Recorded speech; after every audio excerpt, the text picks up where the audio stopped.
To package or not to package? That is the question. My name is Michael Londesborough and I'm a scientist and science communicator. I'm concerned with, and indeed contribute towards, technological solutions for the benefit of all of us. One of the most important projects that I'm involved in currently is called Let's Talk About It. It is a YouTube platformed series of interviews with interesting people who are leading the way to, or providing the basis for, a sustainable and prosperous future. This series of videos will be a reflection on what I've learned in the Let's Talk About It videos, the interviews with people who have provided us with a multi-angled perspective on certain current topics. And today, I'll be talking about packaging. The trend in recent times has been to reduce packaging where possible. Concepts such as recycling and the circular economy are reforming our ideas about what is actually necessary packaging, or even, indeed, to get rid of all packaging where possible. The reasons for these are obvious. Packaging equals waste. Waste which can and sometimes does get into our environment. A particular concern is the accumulation of plastic waste in our waterways and oceans. However, the year 2020 has brought a dramatic change. The COVID-19 virus has suddenly brought into focus the original purpose of packaging: hygiene. All of a sudden, single-use packaging is shown and has become into a different light. Compounded with this is the dramatic shift towards our use of e-commerce during the pandemic. Already packaged goods are being repackaged for the transportation to our homes. So we have a layer of different packaging. So what are the likely developments from where we are now? So let's begin simply and ask ourselves the fundamental question of what actually is packaging. With a little consideration, it occurs to me that so much of what is around us is actually just packaging. Consider the humble banana. Well, its yellow skin is actually packaging. It's an antibacterial, antifungal wrapping, which, as an extra benefit, keeps the moisture inside of the fruit. If we open that layer of packaging, well, indeed, most of the substance here is also packaging of what's really important about the banana: its seeds, which, in another way, is also another layer of packaging around what is really important about the banana: the banana's DNA, its genetic material. Of course, this applies for almost everything, including me. I'm sitting in a room in a house, which is a form of packaging protecting me from the weather, the elements, UV irradiation, outside dangers. My layers of clothes, another packaging that's keeping me warm. My skin, an antibacterial packaging which is protecting the skeleton and muscle packaging of my vital organs, which provide and protect my DNA. So, packaging at its fundamental core is about two things: hygiene, that's the antibacterial, antifungal, antiviral effects, and also containment. Packaging holds what is actually really important. There's an interesting side effect to all of this. Consider the banana for a second time. Isn't its packaging, its skin, rather nice, attractive? Do we choose our partners according to their DNA? Are we attracted to people because of their DNA? Or are we attracted to their external packaging, their skin, their complexion, their hair, their clothing?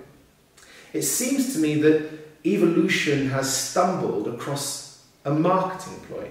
The same marketing strategy that companies discovered a while back. That is that packaging doesn't just protect and contain. Packaging sells. For that reason, companies have designed and manufactured all sorts of unnecessary packaging. Well, unnecessary in terms of its hygiene and containment, but absolutely necessary in terms of its marketing and sales. However, I believe that we've become wise to this. Indeed, in a series of talks and Let's Talk About It, we've been talking to experts in packaging and packaging design that have convinced me that the emphasis has changed and it's stripping away the unnecessary attributes of packaging and getting to its core of hygiene and containment.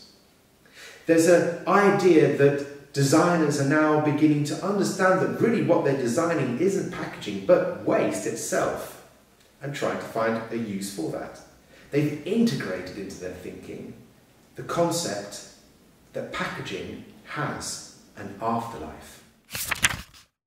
Linked to this is society and technology's growing confidence in how to effectively handle packaging once it does become waste.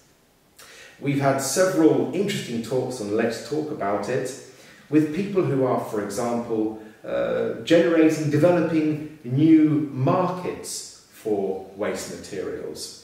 They're finding organisations putting together buyers and sellers of waste packaging which would otherwise previously just be dumped. I've met with experts who are developing ways to regenerate the raw materials for plastic packaging from plastic waste using the technique of pyrolysis, which is the controlled heating of plastic waste. And I've met with the managers who are energy recycling packaging waste via controlled incineration, which is particularly important for the sort of packaging waste which are not suitable for recycling. For example, biohazardous packaging from hospitals. So the whole managing of waste and its recycling, there's several factors which are very important. Perhaps the first of which is the actual material being used in the packaging, whether they use glass, or cardboard, paper, or aluminium or plastics. In these cases, what's important is to understand how much they weigh, what is their mass, and also their properties, what do they give us, the individual materials, as well as the ease, the relative ease of their recycling. On this point and on these levels, we have had several discussions with experts, scientists from the field that have helped us weigh up the pros and cons of these different materials. And what is clear to me is that we are gradually learning how to make the correct decisions on what materials are worthy of recycling and what is the fate of the unrecyclables in a modern circular economy. The big unknown is what will be the economic situation after the current pandemic. An economic crisis will likely mean that consumers will be less inclined to spend the premium for sustainable packaging, and companies less willing to invest into new sustainable solutions when they'll have other worries and lower margins. Therefore, the solution is to find smarter and cheaper sustainable packaging. This is by no means an easy option or challenge and something we're going to have to learn about as we go. However, I do believe in the skill and enterprise of the scientists, designers and engineers endeavouring to find the best solutions. So, what do you think? What are your questions? Please take a look and watch the associated links on our Let's Talk About It discussions with the experts relevant to this topic, and feel free to comment.